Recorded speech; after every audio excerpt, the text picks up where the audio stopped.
Ahoj, moje meno je Jano, ja ťa vítam na kanáli Fortuna Sports. Dnes bude mojím hosťom Julka, ktorá hráva za Slovan Bratislava. Ahoj Julka, vítajte u nás. Ahoj, ďakujem za pozvanie. Futbal je všeobecne považovaný za mužský šport, tak nám prezrať, ako sa k nemu dostal dievča ako ty. Tak k futbalu som sa dostala tak, že mala som kamaráta, doteraz mám kamaráta, s ktorým sme sa ako malé deti hrávali a vždy sme v podstate pred činžiakom si chodili buď zakopať, alebo proste bežné tieto detské hry. A raz doniesla sestra zo školy v podstate taký letáčik, lebo robili Moravce nábor na futbal u nás v Moravciach. A tým pádom vlastne doniesla to domov a sme sa tak akože s tým kamarátom dohodli, že on chcel ísť hrať futbal, tak som povedala, že ja idem, veď čo budem robiť. Takže v podstate takýmto štýlom som sa dostala k futbalu. Čiže ten kamarát ťa k tomu dostal, hej? Áno, tým, že sme rovnaký ročník v podstate, tak sme spolu takto vyrastali a on mi teda tak pomohol, že keď išiel on, tak som si povedala, že prečo aj ja to neskúsim. Hej, a bolo to možno v tom detstve aj tak, že ťa ten futbal tak viac bavil, že dajme tomu, že iné baby sa hrali s babikami, ale ty si radšej išiel s chalami vonku si zahrať, poprípade niekde v škole, hej. Hej, no tak to určite. Ja si myslím, že ja, čo sa týka bábik, tak oveľa menej bábik som mala ako napríklad lopt a takéto veci doma. Ale pritom som mala staršiu sestru napríklad, ale aj tak ma to skôr vždy lákalo, že teda ideme vonku, ideme behať, ideme niečo. Takže to určite takto vnímam, že čo sa týka nejakých takýchto hier, tak radšej som teda aj s tými chlapcami teda trávila ten čas vonku. Takže tak je to bolo.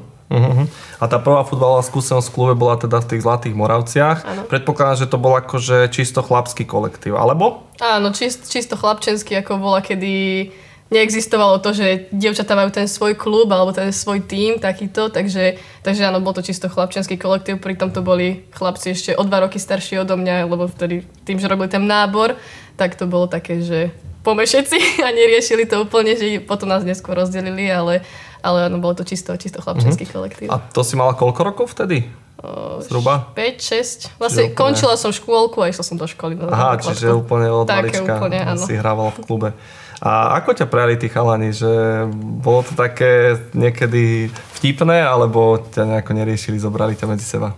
Akože zo začiatku musím povedať, že samozrejme to bolo také, že pozerali na mňa, že čo tam prišlo dievča robiť, 2 topiky takto učesaná, vždy mamina ma česala pred tými tréningami, takže bolo to zaujímavé z začiatku, ale podľa mňa postupom času, ako tým, že sme spolu trénovali, aj tým, že už keď sa tak rozdelilo do tých kategórií, tak to bolo také, že sme si vytvorili nejaký ten vzťah, že vedeli, že aj ja viem hrať ten futbal, že nie som tam len tak akože. A v podstate aj potom úplne v pohode. To vnímali ma tak, že tam patrím. Hej, a bolo niekedy náročné sa presadiť medzi tými chalanmi, lebo predsa len baby sú také trošku jemnejšie, chalani, keď hrajú futbal, tak sú takí tvrdší. Bolo to náročné pre teba v tých začiatkoch? Akože určite, ja keď si tak predstavím, že niektoré aj tréningy, že tí chlapci, tak poviem, že prirodzenejšie im to tak išlo s tou loptou a takéto veci. Takže ja si myslím, že bolo to pre mňa také, veľakrát som musela viac ako keby do toho dávať, že aj keď som videla, že proste im to fakt, že išlo a ja som bola taká, že ja tú loptu neovládam, takže musela som aj viac makať ako oni, lebo tak bolo to také, že sú to predsa chlapci a hovorím ešte aj o 2 roky starší zo začiatku, takže bolo to také náročné celkom. A kedy si sa napríklad dostala do toho čisto ženského kolektívu? Keď si mala zhruba koľko rokov? Tak ako dievča môžem hrať do 15 rokov s chlapcami, takže v podstate to som aj využila, ale už asi v 13 alebo 14 rokov približne, keď som takže končila základnú školu, tak som začala riešiť, že niečo, že musím začať riešiť dievčenský kolektív, dievčenský tím, pretože Moravce som bola s tými chlapcami. Takže tam som prvýkrát vlastne išla asi v 8 ročníku na základnej škole som išla do Trnavy, vlastne na striedavý štart ešte. A popri tom som teda aj už v Moravciach, keď sa tam založili dievčatá, aj tam som občas chodila, ale teda približne takomto veku. Čiže do 14 si hrála v Moravciach s chlapcami. Áno. A mala si niekedy pocit, že musíš toho dokázať 2-krát toľko ako chalani? Alebo možno, že naopak, že ukázala si toho menej, ale tým, že si bola baba, tak ti všetci zatleskali, že super. Akože ja si myslím, že musela som ukázať viac. Ako ono veľakrát ľudia povedia, že veď to je to dievča, že však nechajte ju, hej, že, ale pritom ja tým, že som obranca, tak koľkokrát ja som ich chudákov niekedy faulovala a pamätám si, ako som niekoho sfauloval, on sa mi ešte ospravedlnil, takže to bolo také celkom milé, ale akože podľa mňa som musela viac ešte makať ako oni. Hej, na tých tréningoch boli, predsa sú to chlapci, sú rýchlejší, sú silnejší, takže Takže musela som vlastne tým, že som s nimi hrávala, som si ako musela viac budovať to, že potrebujem sa im dorovnať, takže to si myslím, že mi veľmi pomohlo aj potom. A keď sa ešte vrátime do toho detstva, tak bavilo ťa futbal aj sledovať, alebo to bolo čisto len o tej hre? Akože bavilo, my sme chodili teda aj s tým kamarátom, môj ocino, jeho ocino, najväčší fanúšikovia na Vione, takže doteraz máme také fotky, že bubon, všetko, takže toto bola každá sobota alebo nedeľa, ako sa hralo, takže to sme chodili, ale tak väčšinou to bolo len tam doma, tak nejako, že by sme chodili na veľké zápasy, tak to sme akože nechodili, tak sami neverili rodičia, že či mi to vydrží, takže nechávali to zatiaľ tak, ale určite akože chodili sme. Čiže v tom Vione ste viac menej hlavne chodili na tie zápasy. Tak. Spomínala si, že si následne prestúpila do Trnavy. Teraz hrá za Slován. Ako sa zoblelo toto? Lebo to často nebýva takéto prestupy. No, je to také, že veľa ľudí to aj riešilo, že vlastne prečo? Hej, najväčšie derby a takéto veci. Ale tak tým, že ja som do Trnavy išla aj na strednú školu, tam som v podstate 4 roky bola, čo sa týka strednej školy. A potom som vlastne išla zase na školu sem do Bratislavy, takže čo sa týka aj toho času a cestovania, tak bolo to pre mňa v podstate najrozumnejšie riešenie, aby som sem potom prestúpila. A čo sa týka v podstate nejakej kvality, tak si myslím, že tu máme veľmi kvalitný ten tréningový proces aj všetko, takže v podstate takým štýlom. Ty si spomínala, že v tých 14 rokoch si prešla na ten čisto ženský kolektív. A čo sa tak najviac zmenilo, hej, keď si spomenieš, že si bola samými chalanmi a teraz zrazu si so samými babami? Tak ja keď to môžem tak povedať, tak ja som aj doteraz, že stále mám viac bližšie tým chlapcom, keď tak poviem, že mám viac kamarátov chalanov, že je to také, že sa s nimi viac aj dokážem o tom porozprávať, ale zmenilo sa toho toľko, že v podstate tej chlapčenskej šatni, keď tak poviem, že chalani neriešili veľa takých vecí ako dievčatá, hej, že povedzme si na rovinu, že teda dievčatá to viac aj prežívajú emočne, aj všetky tieto veci. Tým chalanom to bolo jedno, akože to bolo väčší blázinec, keď tak poviem tej šatni, že to bolo, že akože niekedy zvieratá, keď to tak poviem škaredo. ale akože na druhú stranu proste hovorím, bolo to super, ale aj tí dievčatá aj teraz akože berem úplne, že v pohode. Hej, ale to ako si spomínala, že niekedy akože veľa dievčat pokope, to nie je úplne ideálne. Áno, tam to býva často také, že potom už nevie, že kto koho hovára, čo sa tam deje všetko, ale áno, je to proste ženský kolektív, to si povedzme na rovinu. Stalo sa ti niekedy také, že si tak sa spomínala na tie chlapčenské časy, že by si brala ten chlapský kolektív? Akože áno, poviem úprimne, že určite, hej, že niekedy, že už keď to počúvaš stále dookola, že zasa čo sa rieši a hovorím, na čo to riešite, fakt, že čo s tým spravíme. Takže áno, niekedy som si tak spomenula, že no, tam tí chlapi by to neriešili. Hej. Momentálne hráš za Slován. Ako to tam funguje? Sú tak, že ste profesionálne futbalistky, alebo ako to funguje? Tak profesionálky nie sme. Myslím si, že ako niekde tu na Slovensku momentálne není ten náš futbal profesionalizovaný. Takže stále to hráme na tej amatérskej úrovni a je to v podstate o tom, že áno, môžeme dostávať nejaké ohodnotenie, ale není to na zmluvy, není to na nič, čiže je to len v podstate formou občasného, keď to tak poviem, nejakého zárobku, ale není to akože na profesionálnej úrovni vôbec. A ako funguje tá liga na Slovensku? Je tu nejaká 1, 2 ligy, dá sa dostať aj do európskych súťaží? Ako to funguje?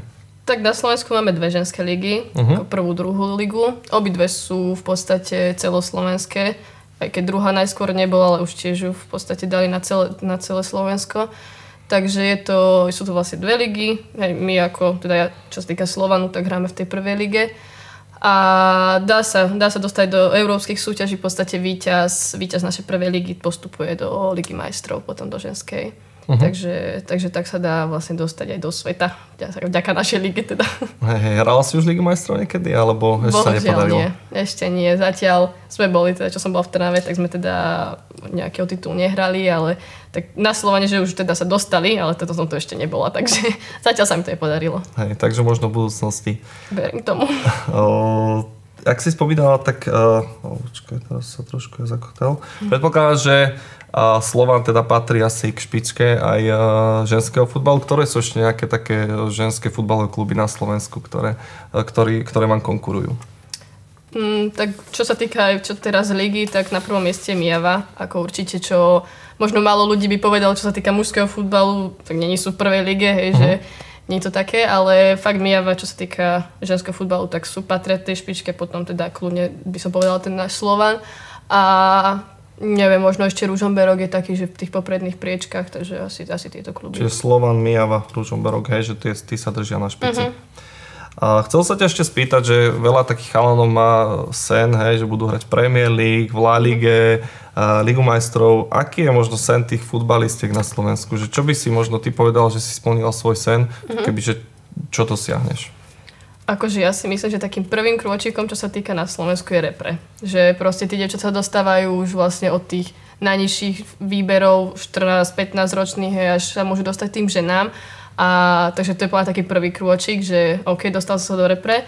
A druhý určite, ako, myslím si, že už posun zo Slovenska už len do Čiech alebo len tu do blízkeho zahraničia pre tie dievčatá, čo sa týka futbalového rastu, že akože obrovský krok, lebo už fakt len tuto, keď sa pozrieme za hranice, tak majú tam lepšie podmienky ako my, majú tam už aj ten futbal sprofesionalizovaný, takže už je to také, ale určite, čo sa týka top líg, tak ako u chlapov, proste Španielsko, Nemecko, proste takéto veľké ligy, tak to určite aj čo sa týka žien, tak patrí to tam tej topke.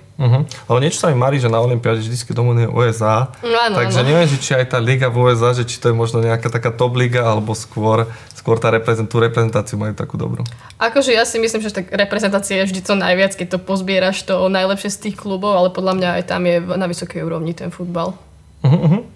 No a poďme ešte na to, čo ma najviac zaujíma, keby si možno povedala tie hlavné rozdiely medzi tým ženským a chlapským futbalom, kebyže ťa napadne nejaké 3 veci, tak čo by si povedala?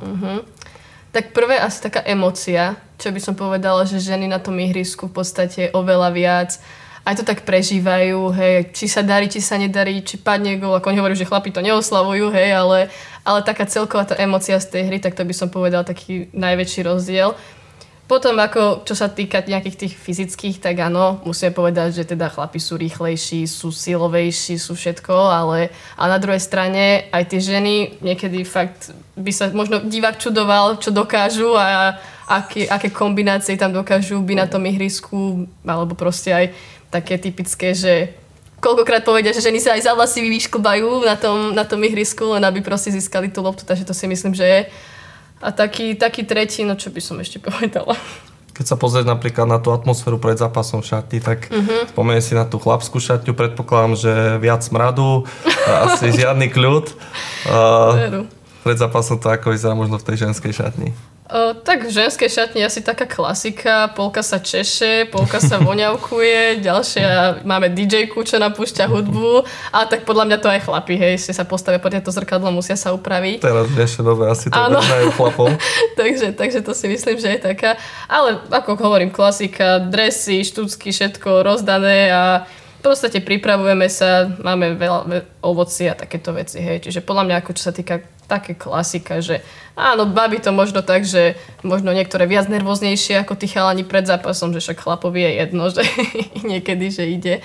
A v podstate asi takto by som to zhodnotila. A po šatni asi niekedy spomína na tie naše chlapské šatne, čo to bolo, tie dresy nahádzané hociako. Ako to vyzerá možno tej ženské, lebo vieš, ženy sú v tomto trošku také uhladenejšie. Akože keď poviem teraz našu šatňu, tak máme rozpísané služby, čiže musí tam byť v podstate poriadok, ale zase nebudeme si klamať aj my veľakrát prídeš do tej šatne ako všade niečo, hej, že to je tiež takéto. Ale áno, myslím si, že je tam väčší poriadok ako v tej chlapčenskej šatni. Hej, čiže je tam taký trošku ten ženský element. Cítiť to, že sme ženy a teda nenecháš tam všetko rozhádzané. Ty spomínala, že na tom ihrisku ste možno niekedy až také emotívnejšie. Stalo sa ti niekedy, že možno nejaká superka ťa sfaulovala a potom ešte po zápase si myslela na to, že ty si ma sfaulovala, že hneval sa na teba alebo niečo také? Akože ja osobne sa snažím týchto veci strašne vyhýbať, aj čo sa týka nejakých hádok s rozhodcom alebo celkovo s hráčkami, že som taká, že OK, ponadávam si sama pre seba, ale že by som to išla navonok riešiť, tak myslím, že už to nezmením, že už je to zbytočné. Ale určite to cítiť aj počas toho zápasu, keď mám nejakú, ako teda obranca, mám nejakého útočníka vedľa seba, ktorý celý zápas ide po tebe, keď tak poviem, alebo niečo, tak je to cítiť cez ten zápas, že už proste máš nervy na to. takže to určite je tak cítiť, ale že by som si teraz po zápase nepodala ruku, tak to by som nikdy nespravila. Hej. Ten mužský futbal je tiež presne aj o týchto emóciách veľakrát, strkanice, bitky. Deje sa niečo takéto aj v tom ženskom futbale? Určite, akože keď aj u nás kľudne v lige, alebo aj celkovo, keď fanúšikovia pozerajú nejaký ženský futbal, tak je tam veľa takýchto konfrontácií medzi tými hráčkami, že by ste sa študovali, čo tie ženy dokážu.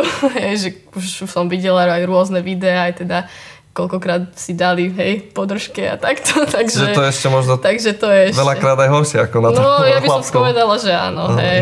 Že niekedy je fakt aj po tých členkoch, ako idú. Takže je to dosť. Čiže v porovnaní možno, že ešte je to trošku, horšie by som niekedy horšie. Lebo tam sú tie emócie, že tie ženy to tak už proste vybuble to v tebe a ideš riešiš. No. Hej. Chcel sa ťa spýtať ešte, že či teraz nejako sleduješ ten futbal, možno v televízore alebo v telke, či sleduješ mužský alebo ženský futbal niekedy? Akože áno, občas si pozriem určite, čo sa týka stále, keď tak poviem, že či napríklad teraz Slovan, keďže som tu a chodím vlastne aj pozerať na ten zápas, na štadión, alebo aj hociaké vlastne ligy, čo sa týka napríklad Premier League, alebo tak, že akože sú to kvalitné zápasy. Takže keď mám na to čas, tak si veľmi rada pozriem. A sleduješ skôr teda ten mužský futbal, alebo si zapneš niekedy aj ženský? Skôr sledujem mužský, to sa priznám, ale je to podľa mňa aj skrz toho, že celkovo aj na Slovensku nám televízia ponúka viac mužského futbalu. Celkovo ako ženy málokrát nájdete nejaké, napríklad naše zápasy, keď to tak poviem, tak nenájdete v telke, hej. Čiže ani by som nevedel, že je úplne hľadať. No, takže aj o tom to je. Myslím si, že prečo aj ja ako futbalistka pozerám viac mužský futbal, nakoľko je to viac propagované takto. Však trošku aj premostím, v podstate, ako si sa zhodneme, že ten mužský futbal je sledovanejší, ale žijeme v takej dobe, že veľakrát sa hovorí o rovnosti, platoch hlavne. Si zastavca tejto teórie, že by mali tí futbalistky a futbalisti zarábať rovnako? A ak áno, tak čo by sa podľa teba musel zmeniť? Tak je to podľa mňa dosť taká téma, že veľa ľudí to teraz rieši, či áno, či nie. Ja napríklad osobne hovorím, že my ženy by sme boli radi iba za polku, keď len poviem, za polku mužského platu, že ja osobne si nemyslím, že ženy sa tu idú byť za to, že potrebujú mať úplne rovnaký plat, čo sa týka futbalu, Ale na druhej strane je podľa mňa obrovský rozdiel, keď ja tu hrám prvú ligu, hrajú tu muži prvú ligu a nemáme proste, ja nemám nič a on má milióny, keď tak poviem. Takže podľa mňa skrz tohto je, že áno, bije sa tu o to, že chceme, ale fakt by nám stačilo aspoň, že napríklad keby je to o tom, že zarobím toľko, že nemusím ísť do druhej roboty, tak mi to úplne stačí a myslím si, že väčšine. Takže možno nie ani tak zrovnoprávniť, ale aspoň trošičku presne priblížiť. Celý život sa pohybuješ v chlapských kolektívoch. Stalo sa ti niekedy aj, alebo stretla si sa s nejakými predsudkami alebo nejakými takými odbietanými pohľadmi, že čo tu robí žena, v mužskom športe?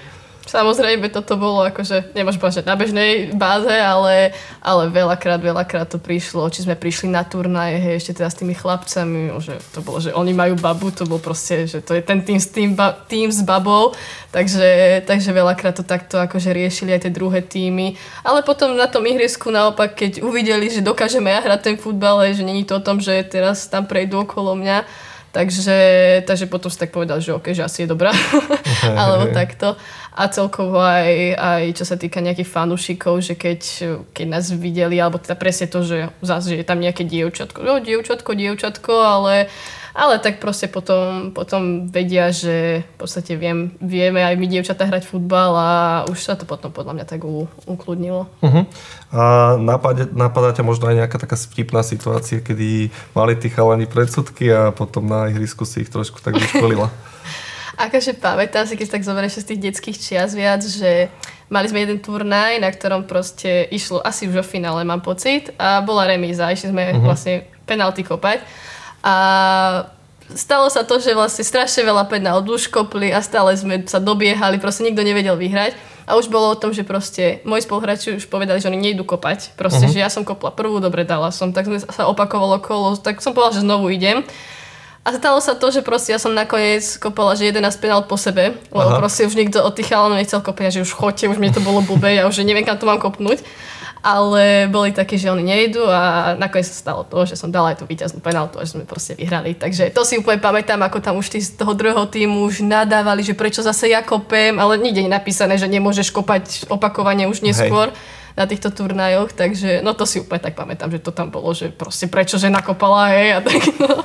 A nakoniec to dopadlo tak, že sme nakoniec vyhrali. Hej, vyhrali ste, vyškolil si víťaznú penáltu. Aspoň takto. Dobre, to bola moja posledná otázka. Ešte mám pripravené také dve aktivitky. Prvá je, že rozstrel, čiže budem ti dávať rýchle otázky, na ktoré budeš musieť rýchlo reagovať. Tak môžeme začať. Ronaldo alebo Messi? Messi. Futbal s varom alebo bez varu? Asi s varom. Rozhodca žena alebo muž? Kľudne žena. Tréner žena alebo muž? Asi muž.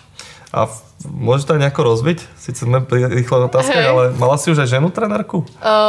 Mala som asistentku trénerku ženu, ale podľa mňa aj ten musí vedieť, aj samozrejme muž s nami komunikuje, tak poviem na ženský klub, ale zatiaľ som mala mužov, čo sa týka trénerov, takže preto som povedala, že muž a mám s nimi akože dobré skúsenosti, že ma dokázali tí tréneri viac naučiť a čisto trénerku som akože nemala, aby som zase nepovedala, že, že teda žena, ale som vedomá toho, že a ja sama ako začínam teda takúto trénerskú kariéru a tým pádom verím tomu, že aj ženy trénerky dokážu byť veľmi kvalitné trénerky. Tvoj obľúbený klub? Asi by som Liverpool povedala. Tvoj obľúbený hráč? Virgil van Dijk. Prečo nosíš na drese to číslo, ktoré nosíš? Momentálne mám 4, ale skoro celý život som nosila, že 5 na drese. Ale ako som prišla do Slovanu, tak už 5 mala baba, tak som, 4 je blízko, tak som si tak povedala. A 5 bola len tak, že ako mala som si ju vyťahla a keď som bola na nejakom prvom turnaji, odtedy mi to príschlo. Nemám k tomu nejaké že číslo. Že nejaký vzťah, že nejaká symbolika. Proste. Ale už som tak išla, že stále 5. Ostal ti ten dres aj na tom turnaji 5. Hej. Držíš si ho. Aký je tvoj najpamätnejší gól v kariére? Keď ti hneď sa vrie do pamäti. Asi keď som hrala ešte v Moravciach, som hrala za ženy a to som bola akože, že ženy, ja som mala 15 rokov, hej. A tak to som dala jeden tiež, že kvázi víťazný gól, že od polky. Akože bol to taký, že ja som povedala, že to som chcela centrovať, ale to nikomu nehovorím, bol to gól. Takže asi ten, že to si pamätám, že bolo také, že 1-1, fakt asi možno 80 nejaká minúta, tak som dala takýto. Polky, áno.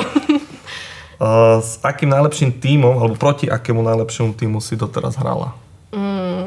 Asi v repre, čo sa týka, tak to boli Španielky alebo Portugálky, takže takéto akože na reprezentačnej úrovni by som povedala na také najlepšie týmy. Je to aj tak aj v tom ženskom futbale, že tí Španieli a Portugálci majú akože aj tie ženy majú tie vlohy futbalové.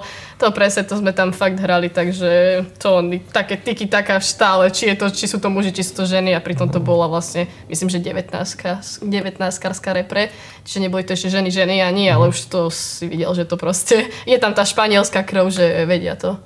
Vedia to zahrať. Dobre, mám ešte jednu aktivitku, budem ti dávať 2 hráčov, vždycky musíš vybrať, že ktorý je lepší podľa teba a na konci teda vyberieme toho najlepšieho. Vinicius alebo Jamal? Asi Jamal. Jamal alebo Rodri? Jamal. Jamal alebo Bellingham?